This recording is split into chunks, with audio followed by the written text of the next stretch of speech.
Bonjour à tous, j'espère que vous allez bien et que vous passez de bonnes vacances.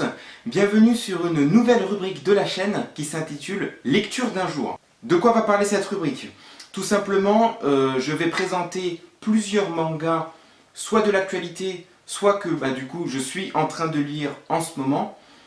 Ce que je vais essayer de faire dans chaque vidéo, c'est vous présenter un premier tome d'une série, puis un tome au milieu d'une série en cours, mais que je n'ai pas rattrapé, et enfin une série dont je suis arrivé au bout, et donc du coup le dernier tome de la série en cours. Et on commence tout de suite avec le premier tome d'une série qui est déjà terminée. Il s'agit de Moyashimon. Donc dans cette chronique, je vais me focaliser sur le scénario principalement, et je vous conseille d'aller voir d'autres youtubeurs pour avoir une meilleure explication des mangas dans toutes leurs dimensions. Il s'agit d'un seinen écrit par Isayuki Ishikawa, paru au Japon en 2004 dans les éditions Kodansha et en France en 2014 dans les éditions Glénat. Ce manga est particulier parce qu'il a reçu le Grand Prix Tezuka en 2008. Il y a un Grand Prix qui est décerné maintenant depuis près de 20 ans pour récompenser tous les mangaka qui s'approchent de sa démarche et de sa vision du manga. Rapidement, qu'est-ce que le Grand Prix Tezuka? Alors, Tezuka vient du mangaka Osamu Tezuka, qui n'est autre que le grand maître du manga au Japon, et même pour tous les styles de manga. Pour les Japonais, il est convenu que c'est vraiment celui qui a créé, ou du moins vraiment popularisé d'une grande façon le manga là-bas. Il a écrit notamment Astro Boy, Le Roi Léo et Blackjack, pour ne citer que. Pour Le Roi Léo, je vais faire défiler quelques petites images pour vous montrer à quel point Osamu Tezuka a eu de l'influence au Japon et aussi ailleurs. Alors, de quoi parle Moyashimon? Moyashimon suit la vie d'un garçon qui entre dans une école d'agronomie ou d'agriculture. Il s'appelle Tadayasu Iwaki et est capable de voir les micro-organismes à une taille d'un grain de riz. Il les voit vraiment d'une façon agrandie. Ce pouvoir fait de lui une petite célébrité dans l'université. Et c'est là qu'il apprend que l'un de ses professeurs, le professeur Keizo Itsuki, est au courant de ses pouvoirs puisqu'il connaît son grand-père. La collègue du professeur Itsuki, Haruka, étudiante en 3e année aussi, n'accepte pas le pouvoir de Iwaki, mais finira dans ce premier tome par l'accepter. Iwaki non plus n'est pas seul, puisqu'il est accompagné de son ami d'enfance, Kei Yuki, fils de brasseur de saké, avec lequel il entre dans cette école d'agriculture. Saké, alcool, fermentation, l'auteur entoure son personnage principal d'autres personnages avec lesquels il peut parler de micro-organismes de façon pertinente. Et ça, c'est un bon point d'entrée. Le thème des microbes est on ne peut plus original, et si ce manga a pu sortir du lot, c'est aussi grâce à l'audace de l'auteur de choisir la carte de la science exacte, avec par exemple le nom latin des bactéries, le fonctionnement de l'école d'agriculture, les références culinaires utilisant la fermentation, et j'en passe. C'est un pari qu'il a su finalement tourner à son avantage, à condition d'aimer lire et de comprendre les différents phénomènes biologiques que l'auteur prend le temps de nous exposer. Et je vous avoue que pour ma part, je suis une personne qui prend vraiment son temps pour pouvoir lire un manga. J'aime bien apprécier toutes les bulles, les illustrations, etc. Et je peux vous dire que Moyashimon en est rempli de bulles vraiment bien fournies avec beaucoup de texte. Et je dois vous avouer que vraiment il m'en a fait baver. Bref, c'est du très bon pour les curieux de la biologie en général et pour les amateurs de seinen décalés. Il fait partie du genre de manga instructif desquels vous sortez avec de nouvelles connaissances. Une petite aparté, le manga parle de biosphérisation ou terraformation. Ne vous endormez pas s'il vous plaît. Pour faire court, c'est la volonté de créer les conditions de vie sur Terre, sur une autre planète, dans le but d'aller vivre dessus après. C'est globalement ce qu'on vit en ce moment, avec toutes les sondes qui sont envoyées par exemple sur Mars.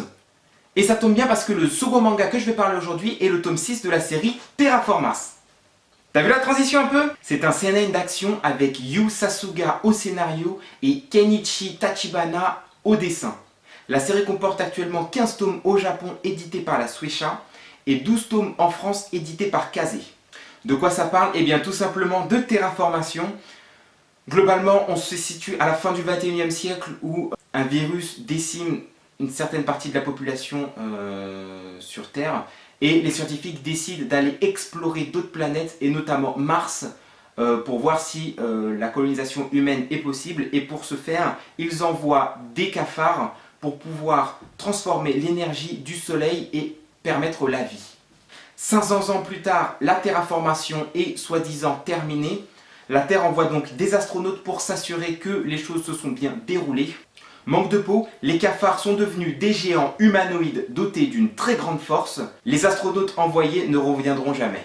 20 ans plus tard, une deuxième escouade est envoyée, cette fois-ci avec un équipage dont le corps est transformé et modifié génétiquement avec des caractéristiques d'animaux, mais même résultat. 20 ans plus tard encore, et c'est là où se situe le manga, une troisième escouade est envoyée, l'escouade Annex 1, avec un équipage plus important, mais toujours doté des mêmes caractéristiques d'animaux. Voilà un petit peu le speech global. Et qu'est-ce qui se passe dans le tome 6? Donc là j'aimerais dire attention pour ceux qui aimeraient ne pas être spoilés, parce que du coup je parle du tome 6 sans parler des 5 premiers tomes, que je vous conseille de lire. Le tome 6 fait partie de la fin du dernier épisode de la saison 1 de l'animé. Donc étant donné que j'ai regardé l'animé, je voulais continuer en lisant le manga, j'ai pas envie d'attendre que la saison 2 sorte. Donc j'ai repris avec le tome 6 qui retrace globalement le dernier épisode. Et après le tome 7 va me permettre de pouvoir aller plus loin que l'animé du coup. Je mettrai un petit lien de la saison 1 de l'animé dans la description. Je vous conseille d'aller faire un petit tour, c'est gratuit, toute la saison est facile d'accès et c'est un manga qui vaut le détour. Revenons à nos moutons. Qu'est-ce qui se passe dans le tome 6? On va suivre une partie de l'équipe nippo-américaine numéro 1, composée du commandant et de Keiji Onizuka. Alors Keiji Onizuka, c'est un champion de boxe dans la vraie vie sur Terre. Il possède les caractéristiques de la ski menthe. Donc ces deux personnages sont bloqués dans un gouffre contre deux terraformars, donc deux cafards. Et on va les voir du coup mener leur combat durant le premier tiers du tome. D'un autre côté, une autre équipe découvre que les terraformars sont en réalité dotés de la technologie humaine, qu'ils vont pas tarder à retourner contre les humains à coups de bombe. À la fin du tome, on va voir les deux équipes nippo-américaines qui vont se rejoindre. La première est composée, comme je le disais, de Shokichi Komachi, le frelon géant, avec Keiji Onizuka, la ski. La deuxième équipe est composée de Akari, dont les caractéristiques sont le bombix, c'est un papillon de nuit, et de Michel, dont les caractéristiques ressemblent à celles de la fourmi kamikaze. Alors, mon avis sur la série jusqu'à maintenant, jusqu'au tome 6, tout simplement, je trouve que Terraformars ressemble énormément à Shingeki no Kyojin ou Attaque des Titans. Comme l'Attaque des Titans, l'auteur n'hésite pas à sacrifier des personnages pour mettre en avant la cruauté des ennemis. Donc ici, des cafards qui peuplent la planète Mars. Mais ce que je préfère dans Terraformars, c'est que on ne nous prive pas d'espoir. Vraiment dans l'Attaque des Titans, bon j'en reviendrai si un jour je parle du manga, mais vraiment là, à plusieurs reprises, les personnages sont complètement désabusés, dépassés par la puissance et la différence qu'il existe entre les êtres humains de taille normale et les titans, avec toute la part de mystère qui entoure en plus les titans, alors que les agents envoyés sur Mars combattent à armes égales quasiment. Les cafards ont même souvent l'avantage, donc voilà, il y a des pertes, mais au final, ils arrivent toujours à s'en sortir. Et c'est ce que j'aime bien, parce que la difficulté, oui, mais la victoire, c'est mieux aussi. Mon verdict, à lire, c'est juste énorme. Ce manga ferait un bon cadeau de Noël ou d'anniversaire. Et pour finir, voici le dernier tome paru de la série Seven Deadly Sins, ou Nanatsu no Taizai. C'est un shonen neketsu dessiné par Nakaba Suzuki qui comporte 17 tomes au Japon, édité par Kodansha depuis 2012. En France, c'est édité par Pika et ça comporte donc 12 tomes en ce moment depuis 2014. Pour faire vite, je vais vous lire le synopsis. Dans le royaume de Lyonesse, les chevaliers sacrés, des soldats au pouvoir terrifiant au service de la couronne, viennent de trahir et de renverser le roi. Elisabeth Lyonesse, la troisième fille du roi, réussit à s'enfuir et part chercher de l'aide. Ça se passe dans le tome 1. Son seul espoir est la compagnie des Seven Deadly Sins, un groupe de 7 anciens chevaliers sacrés surpuissants, recherchés depuis 10 ans maintenant pour un crime qu'ils n'ont pas commis, l'assassinat du général en chef des chevaliers sacrés. Alors, qu'est-ce qui se passe dans ce dernier tome? C'est tout simplement le combat des 7 Seven Deadly Sins contre Hendrickson, un des deux généraux, un des deux nouveaux généraux des Chevaliers Sacrés. Donc tout le tome se consacre à ça. En effet, Hendrickson s'est fait démasquer puisqu'il a participé à la création de la première et de la deuxième génération de nouveaux Chevaliers Sacrés par des moyens pas très légaux. Je vous laisse deviner en lisant la suite ou en regardant l'animé. Je n'ai tout simplement jamais vu de tome qui comporte autant d'actions.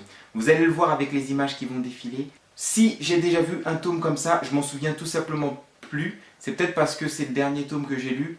C'est tout dernier, hein, ça date d'aujourd'hui.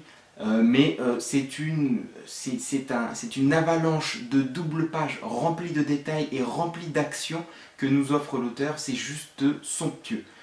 Ça fait vraiment plaisir et c'est rafraîchissant de pouvoir lire un manga qui respecte l'auteur, quoi. On décide de lire du Neketsu, un bon vieux shonen, et l'auteur nous en sert. Ça fait vraiment plaisir. Là, du coup, il n'y a pas vraiment d'avancée dans le scénario, c'est vraiment du combat, des retournements de situation un petit peu, mais que de l'action. Ça fait vraiment plaisir. J'ai jamais vu ça. C'est tout simplement super cool. Le manga ne démérite tout simplement pas dans le titre de meilleur shonen de l'année 2014. En France, je parle, puisque le manga est sorti 2 ans avant au Japon. Il a même réussi de faire l'exploit cette année au Japon de devancer l'un de ses principaux concurrents qui n'est autre que One Piece. Donc sur le bilan de la mi-année 2015, Seven Deadly Sins se place juste au-dessus de One Piece dans les ventes. Donc là c'est plus qu'un exploit quand même. Et ça prouve à quel point ce manga, dans son style, met la barre vraiment très très haut.